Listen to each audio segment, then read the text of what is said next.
Welcome to the next interview in our oral history series, where we highlight the experiences and contributions of our senior faculty at NYU Postdoc. The Oral History Project is dedicated to honoring our professional history and legacy. My name is Maria Lechich, and today I have the pleasure of interviewing Susan Warshaw.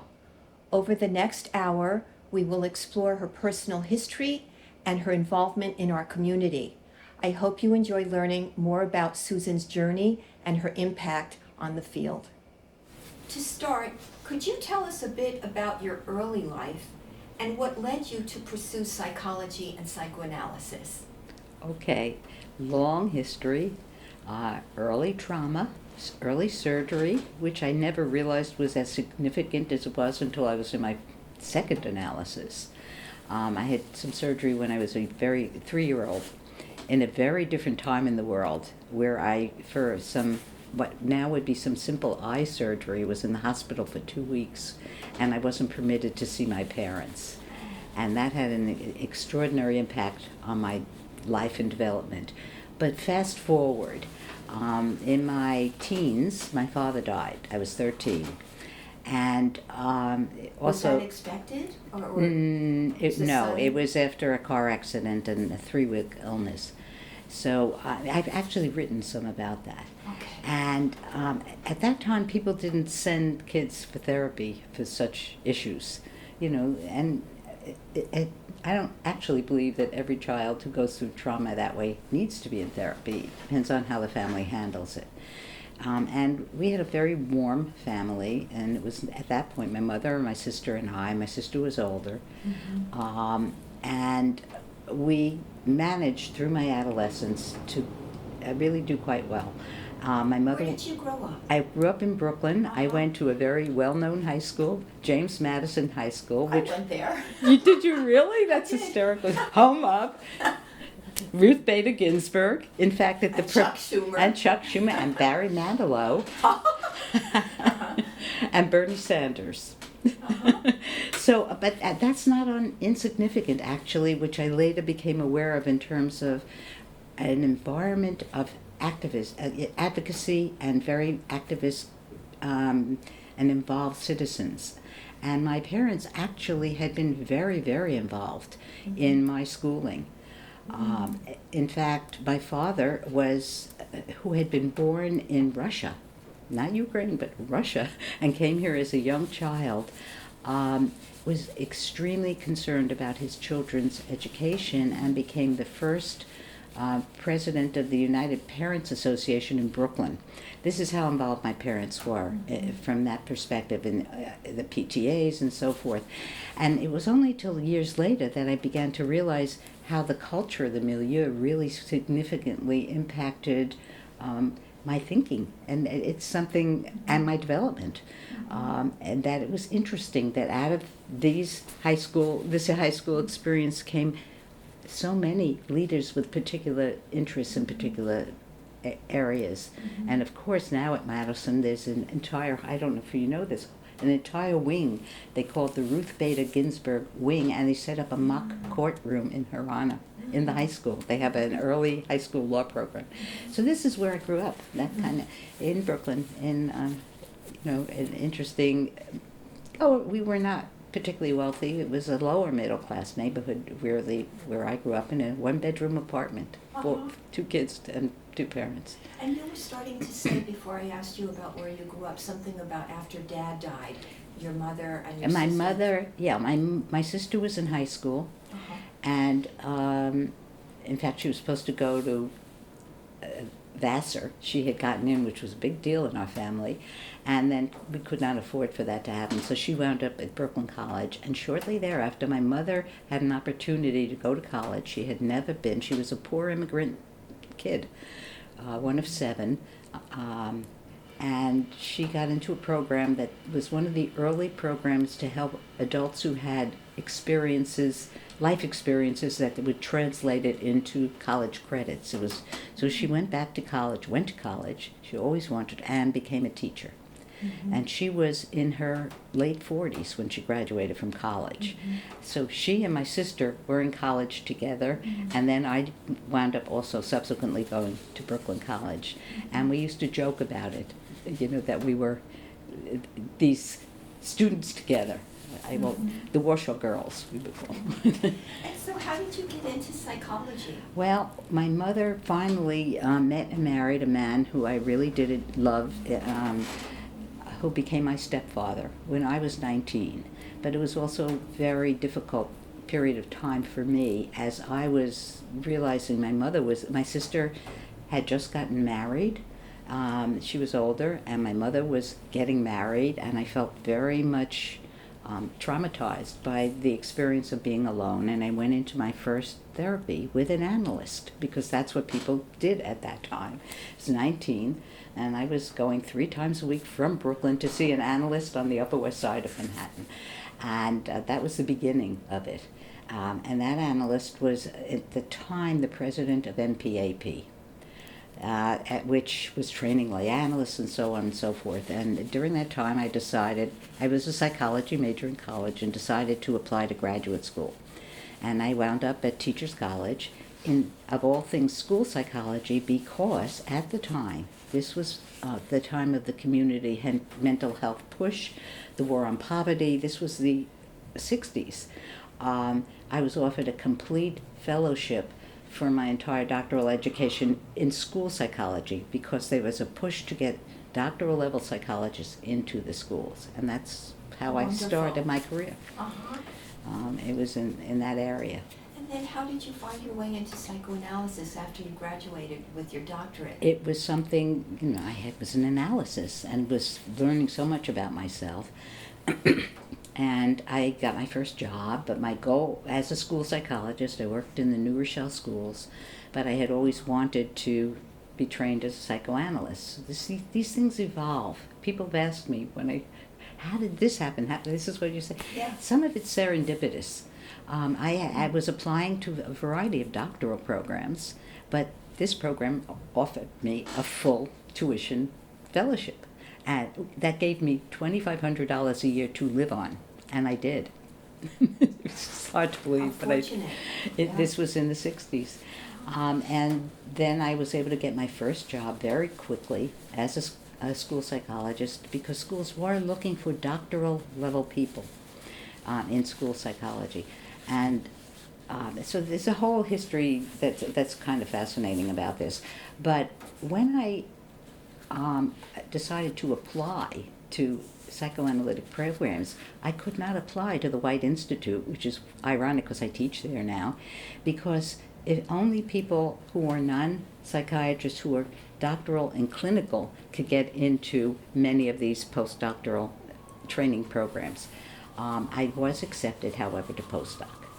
After some interesting discussion about, well, what would I really know? Did I have the proper background? There was not an awareness of the level of training that people had when they were in allied clinical schools, but yes, I got in. So that's And what year was that, Sue? I started Postdoc in 1975. Okay, maybe you could tell us a bit about what was going on in Postdoc then, and a little bit about your trajectory through the program and beyond. The track system had just been established. Tell us about And that. the interpersonal and the Freudian. And and yet we were encouraged, and we all did, to take courses in both tracks. And I was fascinated by most of what was going on in the interpersonal track because I was working with children and had always been extremely involved in working in the community.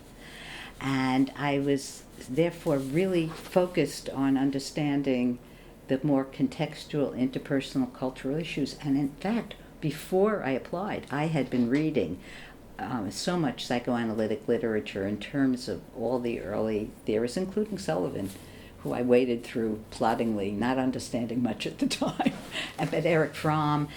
So I started being excited by the push at that time to take courses in both tracks. I also decided at that time to switch analysts. I had been in this analysis from the time I was 19, and now I was quite a bit older, and I decided to have an interpersonal analysis, which I did.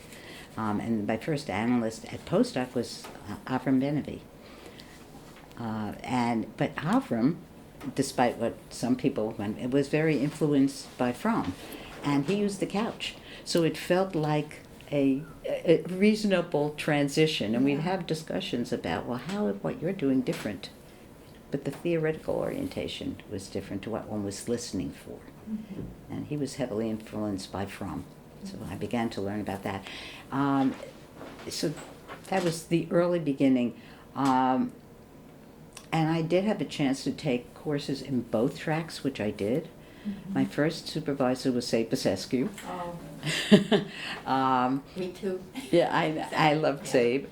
But it's very funny how these things happen. I was so ignorant. I didn't really know much about the program, other than, I was working in the New Rochelle schools, and Save was in Larchmont. So I started calling around. I had no idea he had a waiting list.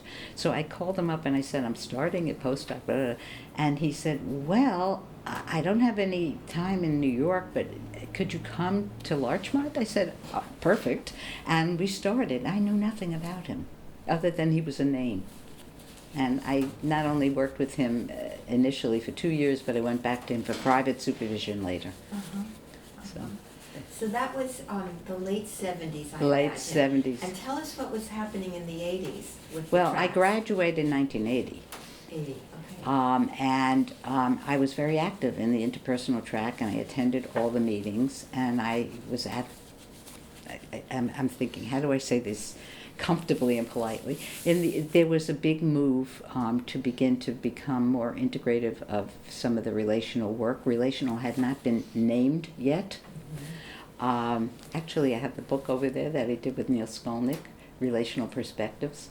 If you want to see a picture of the cover, it's right sitting on my shelf, on the top shelf. It's the top book there. It's not really planted. It just happened. Okay. Uh-huh. All right. Yeah. There was a lot of discussion in the interpersonal track about appointment of Steve Mitchell to the track, and who was going to teach what in the track. And what year is this about? This would be, it was after, this was in the 80s, and his book with Jay Greenberg, I think, was published 83. And I was active in the track executive committee. Oh, okay. So I was attending meetings. Bernie Friedland was very involved in the track at that point. He was teaching some aspects of object relations theory, and particularly he was teaching Melanie Klein. And he wanted to have more and to bring in Steve to teach. And there was discussion in the track and dispute about what the place was of object relations theory in relation to interpersonal theory. There was also a very active group of candidates. I was by this time a graduate, who were pushing to be much more integrative of other streams of thought, particularly contemporary British object relations theory. And the debate was over which track was going to do this. And that was the beginning of discussion, and there were all kinds of political issues taking place, and so I'm just being careful in how I say this, Sure. because this is my take on this. Yeah. But there was a decision made to develop what became the relational track. There was also discussion about what to call it, whether it was to be called relational. Versus what? Person. Personal? Person. Person track. Yeah. And so there were all kinds of, what do we call this entity? Because at any rate, it was finally decided it was going to be called the relational track. It was presented to the Senate. I was on the Senate at the time, and it was very complicated discussion, I'll put it that way, as to whether to admit and have this new track formed. But I was there at the beginning of the track. And then who were to be the supervisors and the faculty and the courses and all of that. I was probably, I may not be completely accurate, but I think I was the first woman appointed to the relational track faculty, because they still had the requirement that you had to be 5 years out before you could be appointed to be a supervisor. So I was the first woman supervisor appointed. The track was young and fledgling. The people who are now most known in the relational track, such as Jessica Benjamin and Jody Davies, had not yet graduated sufficiently long ago to yet be appointed, but I was. There was also active outreach to other groups to say, come on, let's bring in a more diverse perspective on psychoanalysis. The initial people, and actually in the foreword to the book, Relational Perspectives, that I did with Neil Skolnick, and that's another serendipitous thing. But Manny Gant has a wonderful foreword in here that speaks to the entire beginning of the relational track. So I highly recommend it. It's easily found online. And the book is still in print. It's in e-print as well now. So that's the history is really probably better said, because in terms of what we thought out and wrote about in the book and in other places. There are many, many places. We're talking about the new track, the relational track, Right. in formation during the 80s. Right. What other tracks, if any, were in There was the development? fledgling, I would say, and not so fledgling, they considered them the track, independent group track. And we did call everybody tracks then. And in fact, candidates were not called candidates, we were matriculants. This is interesting. Bernie Kalinkowitz and George Kalfer were the primary people who were faculty that chose to be independent.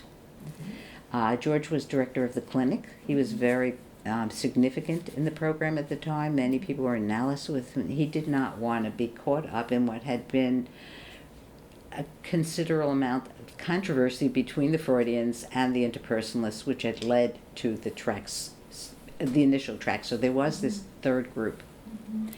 There was a lot of feeling among some candidates that the theoretical depth of the interpersonal approach was not sufficient for their feeling about what was really a broader perspective that needed to be developed in psychoanalysis. And there was a very strong push to integrate more object relations theory, particularly British object and French object relations theory, into a coherent aspect of the program. We did have people come and talk on these issues and give him very important scholarly presentations. I'm thinking of Joyce McDougall, for example. And we had, I'm just trying to recall who it was, but a very well-known Lacanian analyst. So, and people would speak about Jung, and these would be colloquia, but they were not part of the courses going on in the program. And so the issue became where to teach them. And in the interpersonalists had a particular theoretical perspective, and we have to, coming out of largely the work of Sullivan and Fromm, and there were people teaching those courses in Postdoc, but where to put these courses in terms of integrative aspects in the entire curriculum became an issue of contention, and there was a push and a very strong and powerful group of candidates, not so dissimilar to what we see now, pushing to have more of those courses in the curriculum. So who was to do this, the Freudians or the interpersonalists? And the Freudian track at the time was not called the contemporary Freudian track. It was the Freudian track and the interpersonal track. And so there were discussions, and some of them were not so calm, about who should have these courses. And a subgroup of people from the interpersonal track decided to form, with the help and real strong advocacy of some of the then candidates, such as Jessica Benjamin, Adrian Harris, and Muriel Dimon, who were not yet faculty members. They were still going through the program. And I don't want to leave anybody out, but for the moment, those are the top names that come to me. Jody, I think it's Jody. Yeah, correct. Tony was involved. Tony Bass was involved, and there was a big push to try to develop something additional. And it was at that point that not only did some of the interpersonalists decide to join this, but Jim Fasagi was brought in as a self-psychologist to become part of the discussion of the relational track, and some Freudian faculty were involved, and some chose to join, such as Doris Silverman. But some chose not to join and stay with the Freudian track. But there was a lot of discussion going on in the community at large, some of it behind the scenes, as to who was to do what. And so tell us a little bit about the dynamics, between everybody at the time. Well, we're talking about a lot of The vibe in the community. the vibe in the community. There was both excitement and tremendous tension. And I was in analysis with Avram Benavi at the time, who tried very hard to not have some of the faculty leave the track, such as Manny Ghent, and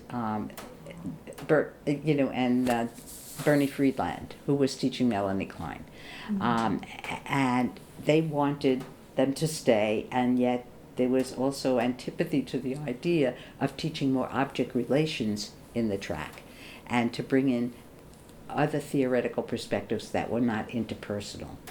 And interpersonal is really quite broad. People, don't always know that, but if you're not steeped in this. But that was some of the debate, what to do with all this. And so eventually this group of initially 5 people, the 5 originators of the track, developed Bernie Friedland, Manny Ghent, of course, Steve Mitchell, Phil Bromberg, Jim Fasagi, right? With Jim had not been into personal track though, so that's why. So they left the IH track, and it was called IH, Interpersonal and Humanistic, for a reason. And Sabe, who had been my first supervisor, was very much, as you know, a humanist. He was very influenced by Rollo May. He was an existentialist in his theoretical, so he brought that into the track, thus the humanistic piece of interpersonal. So there was a push to be increasingly contemporary, and this was after Greenberg and Mitchell's book had come out. And so they all decided, we're going to do our own thing and leave the interpersonal track. And then this became very contentious, and people were upset, and how was it for you during, Well, I was in a very funny position. I was as a graduate in analysis with an interpersonalist, and I had worked for years with children, and my early work with kids was very informed by Anna Freud and Bowlby and Melanie Klein, and in fact I was teaching those at Furkoff at this point at graduate school, and I was teaching these child people and analysts, and so I thought, I also felt very significantly that I did not feel that the interpersonal developmental theory was useful to me in doing my clinical work with kids. So I gravitated. How come? Well, in fact, there were really very few people who worked interpersonally from a child perspective. There are some people that were early on working at the White Institute in this way. What's his name? Stanley Spiegel. I'm getting it wrong. You can see I'm old. At any rate, but Sullivan really was not a child person, though he developed a theory, a developmental theory. But it was like many analytic theories developed retrospectively after working with adults. It was a reconstructed theory of what childhood was like. People like Anna Freud and Bowlby and even Melanie Klein, they were working with kids. And so I thought, these people, they're not really telling me what I'm observing. And yet, so I resonated more with what was coming out of British object relations in particular, and I was particularly very interested in Bowlby, which has become an issue, a theme in my development as an analyst, attachment research. So I decided, I feel like I understand what they're doing. I feel like I belong theoretically in that place. I've taken a lot from my interpersonal courses, but I also thoroughly enjoyed my Freudian courses and my object relations work. So I decided to go with the group. It was taking a political risk. Just as we have here now, the way people moved up, and essentially, it was to become part of a faculty eventually, and hopefully, was to be involved in the doings of the track. And I decided I'm going there. So I left the interpersonal track and became part of the Freudian, the relational. How would you say it worked out for you? It worked out wonderfully for a considerable period of time. But what I had not been aware of was the degree to which I was not really a part of the group that was pushing for the founding of the track. I was always an other. And I had a particular sensitivity to being an other, having gotten my degree in school psychology, and at the time I was othered. I could not have gotten into the White Institute because I didn't have a degree in clinical. People looked down on school psychologists with very little awareness or knowledge about what school psychology was really about, at the doctoral level in particular, and the level of training that we had, particularly in consultation and in the school context, the cultural context, all these factors.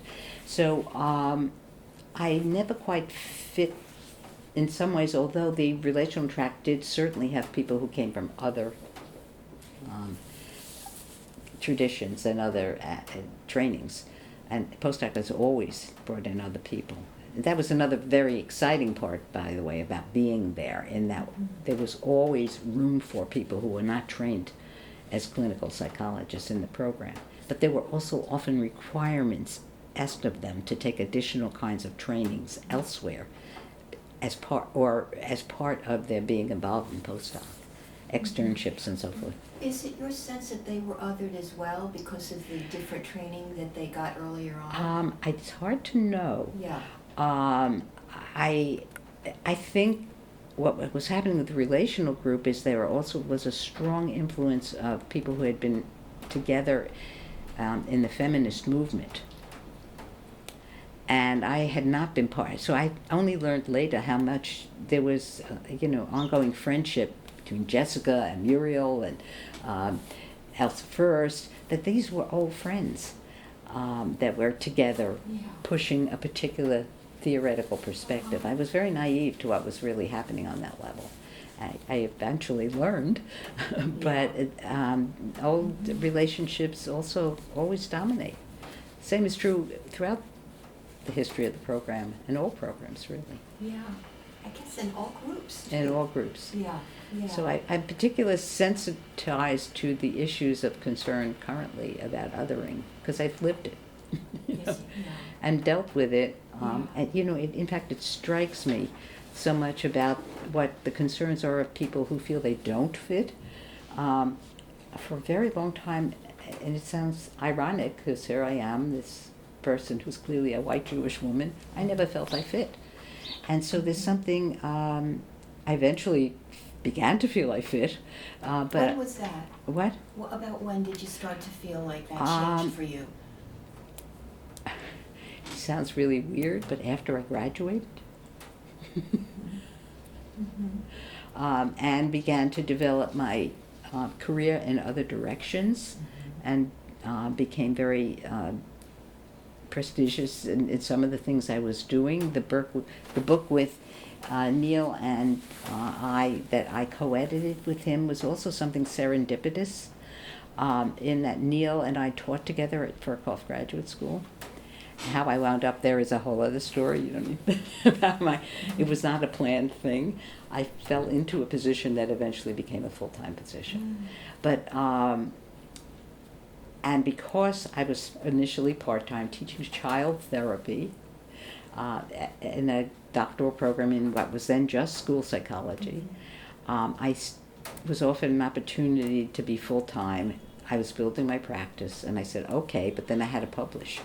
So Neil approached me. He was up for promotion to associate professor, and he said, I've got this book I'm doing, and would you want to co-edit with me? And there's a backstory to that, in that simultaneously the group that was the relational track was trying to develop dialogues. It was just beginning.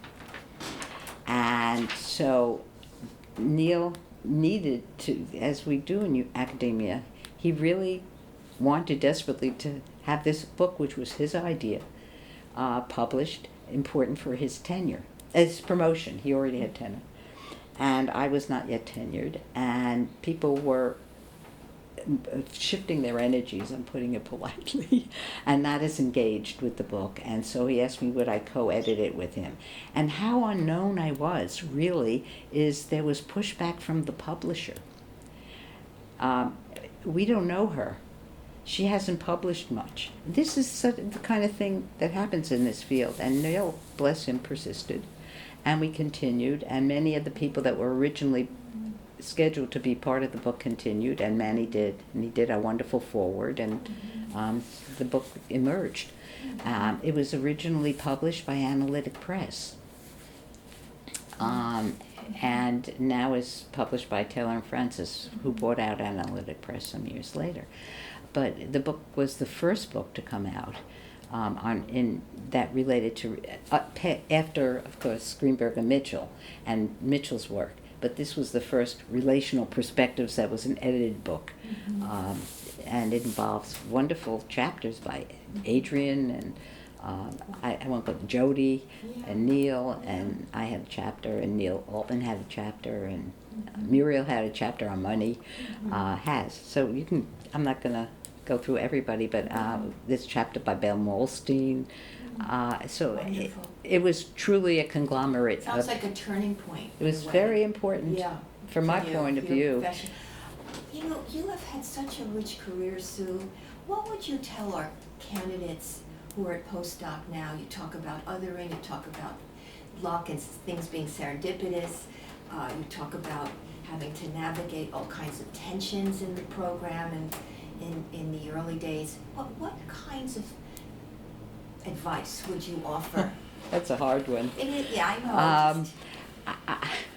It really is, because I think the issues that I have are not the same as current people's issues. These were more personal hurts to me, or things I was fighting in terms of feeling I want to be heard too. And I just plugged along and found my people. I think that's very, very important. I found people who I, to this day, cherish as my oldest friends.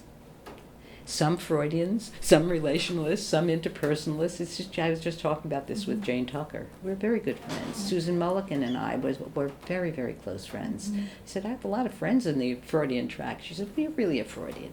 I said, well, I'm really, what the goal of the relational track was to pull all kinds of commonalities together and integrate and begin thoughtful about core ideas. And to that extent, I was quintessentially relational, but I would say, advice, keep working on yourself and not let your personal hurts get in the way of trying to be a real analyst, reflective. I'd say that the things that I cherish most about my analytic training and my very lengthy analyses, and I had 3, was they've helped me weather some of the terrible traumatic experiences in my own personal life, and to really be able to adapt and reflect. And I love the current concept that's floating around of reflective function. It's an ego function. It's not a new idea, but there's a tremendous amount of work and research in that area, mentalization, reflective function, but really to try to think about, but also become over time more mindful of the impact of what I am saying and doing on other people. So if you hear me stumble at times here, it's precisely because I'm very careful to try to think about, well, what will come across. Right. I'm upset, but how am I going to share this in a way that has meaning and can be heard? Well, that helps me think about the difference between intent and impact, that sometimes we have good intentions, but they can actually end up Well, hurting people, our words, but I appreciate the thoughtfulness that you're trying to bring to this I am, discussion. and so it can, because along the way, I have had my own hurts and feeling of being an outsider, both in the program and in other places. I think in this world that happens. Yeah.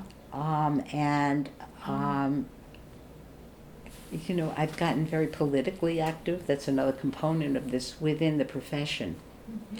And one might ask, well, how did that happen? But all these aspects of experience and the advocacy I learned to do when I was in school psychology have taught me more than anything about how to try to get my point across in a way that it can be received. And you had an early start in your family. You were saying earlier your parents were advocates. Which, not so many years, some years ago, during COVID, I was given a big award by NISPA, the Alan V. Williams Award, which is their most prestigious award. And I had to do a videotaped interview. It's in my house in Berkshire, and sitting there, like, what do I say? All on videotape. And about about my career. It's a similar kind of thing. And it was at that point that I realized, when I was preparing for that, how significant my early upbringing was in terms of my interest in advocacy. And I had never put all the pieces together. How much it influenced you. It really, Yeah. not consciously. Right. It's just what I grew up That's with. right. That's what people did. Yeah. You fight for what is meaningful. In my parents' case, it was for their children's education. They would come from immigrant families in a community that had suffered, in other ways. So one final question. Of all the things you've done, so many things you've written, you've taught, you've been a clinician for many, many decades, what would you say you're most proud of, if we're happy about Oh, God. professionally? I know these are tough questions, but I think the more junior professionals in our field might be curious to know what you feel Well, as it's the very most interest- important. what's very interesting, and this too was serendipitous. Yeah. I've worked with Kirkland Vaughan's for many, many years. We are friends over 30 years at this point. And became his associate editor when we started JICAP. And what people don't know, but I don't think Kirkland will have trouble me saying this, I was once upon a time his teacher, because Kirkland at Derner, when he took the child program there, Kirkland was an older student and got involved in the relational track. So I knew him as he was then candidate people, and he approached Neil Altman and we had a relational child study group that was part of the relational track, but it was an ad hoc study group, and we'd meet regularly, Neil and I and Elsa First, and we'd at one point Rita Frank Heel came because she was teaching object relations in the Freudian track, and we would try to make sense of in what way relational thinking was really going to impact child work, even though it was the child people that had formed much of the base of the thinking. Winnicott, Klein, Freud, Anna Freud were very important figures to the development of relational thinking, because when you work with kids, whatever. So he approached us and he asked us, he suggested, and he called it his brainchild, and you'll be reading about this in my editorial in the next issue of JICAP. He said, we should do a thing, we should have a journal. He was taking the child program at Derner, I was teaching relational perspectives in child treatment, because that had become my thing. It was very early on. And we should do this.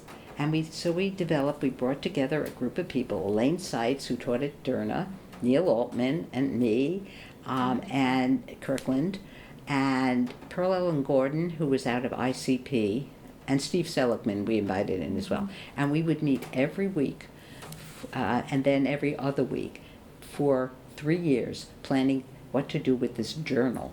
And we hatched the journal. The first issue was in the year 2000. This was 3 years of work.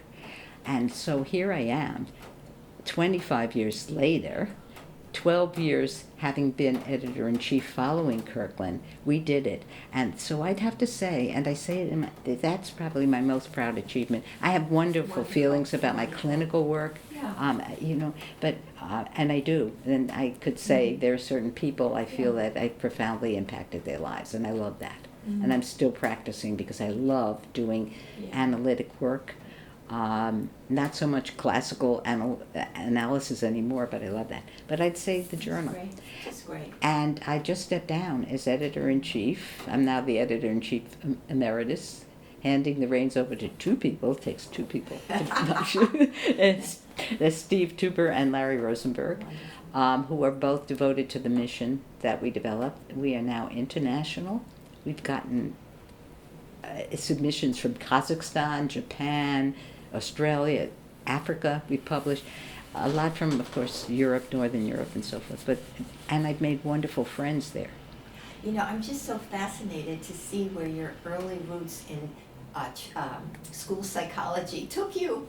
Well, yes. I'm sure you could never have predicted. Well, no, I could not. Part of the reason I agreed to go to school psychology is my mother said, you should be a teacher. And I do have a teaching certificate, because that's what women did. Yeah. You need a way, if you don't have somebody to support you, and I knew you have to have a way to earn money. So I actually got a teaching certificate, not that I ever really wanted to teach, that in that way. I loved teaching, and then got into the school psych program, and I loved what I did. Very creative.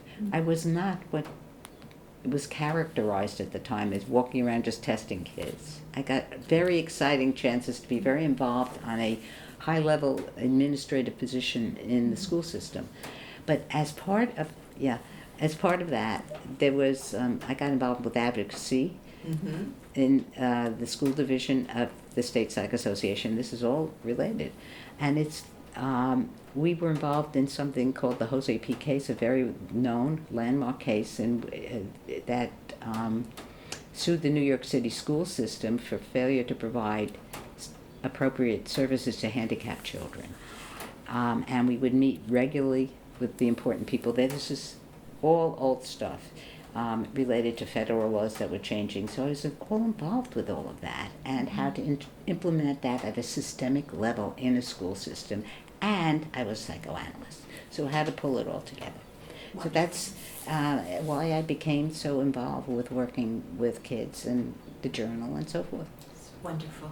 Okay, I want to just get back to a few things that I've been thinking a lot about, and I've had a chance to talk about. And this is one of the things older people do, is you reminisce, and but it's so much what psychoanalysis is about, is you put together the experiences of your life and how conscious and unconscious factors are integral in the trajectory of how things occur. And so in my own history, I thought a lot about how did I get so involved? Why am I at APA and NISPA, for example? And how did all of this happen? I didn't set out consciously to become politically active. And I'm politically active primarily within psychology, although I have my passions. I did march against Vietnam as a teen and all of that. And, I don't mean to, I was very aware of that kind of advocacy. But what happened to me is when I was an intern in a school system in Long Island, from my doctoral program, I had to do a doctoral internship in a school.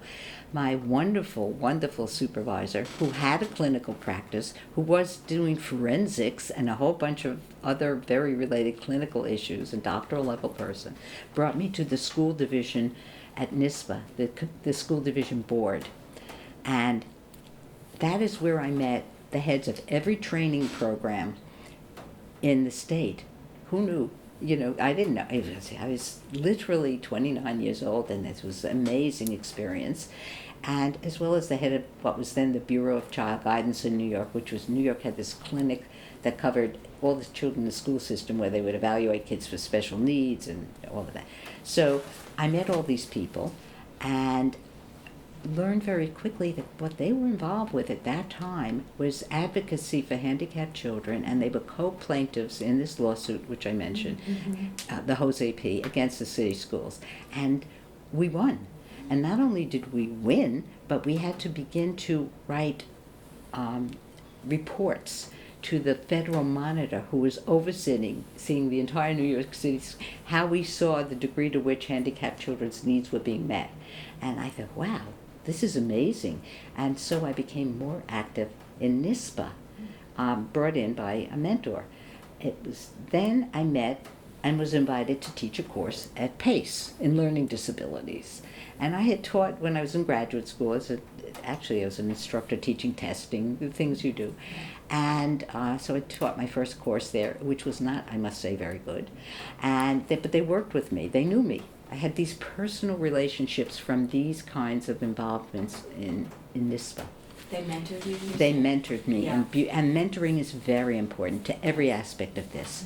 So they were my mentors, and then I was asked would I teach it, and at this point I had already was graduating from Postdoc.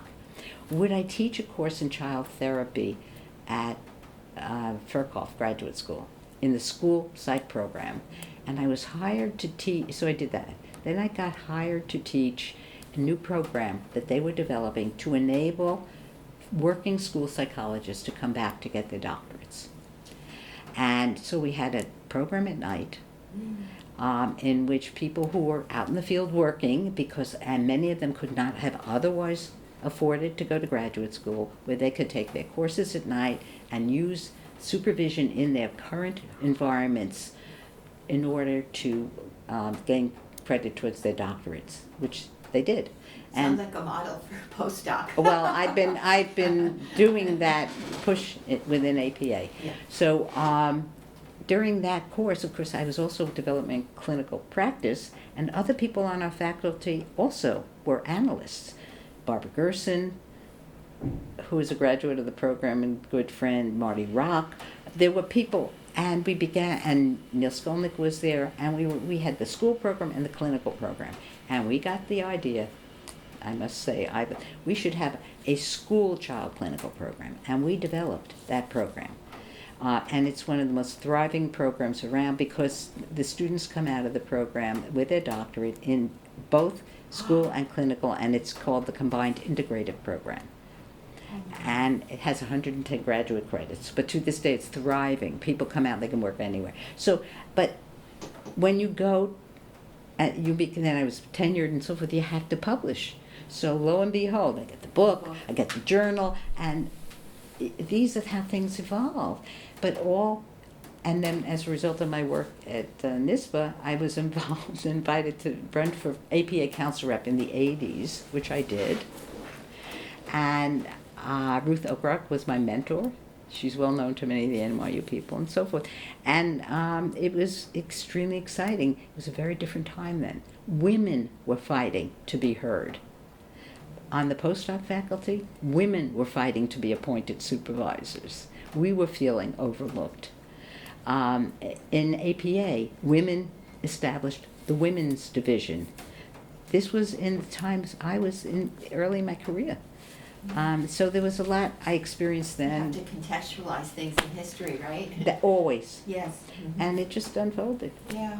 So that's a little what a bit rich career you've had. It's very exciting when I It's look back. wonderful to I hear never about it. planned it this way. Yeah. My mother told me be a teacher, so I would be a school psychologist. You'll always be employed. And Wonderful. so Yeah. she was both right and wrong. So. As we wind down, Sue, is there anything else you want to share with us? Oh, thank you. No, I think I've shared a lot. Other than what I feel very fortunate is being able to have a career as diverse as I've had as a psychologist that also includes analysis, and I'm an avid, a huge fighter within APA for recognition of analytic approaches. That's something that people will be hearing more about. So I just want to thank you for your That's it. valuable contribution to Postdoc over the decades and to our profession. Thank you. You've Thank you. really contributed beautifully, significantly, and I very much appreciate your openness today with us. Well, I appreciate having a chance to work with somebody who reminded me I worked with her 25 years ago. Yes. Nothing else makes you And feel so old. And I sat there. I sat on that sofa when you supervised me. So thanks Anyway, again. it's a pleasure. I love this program, and I hope others will continue to feel they've gotten so many wonderful experiences out of it.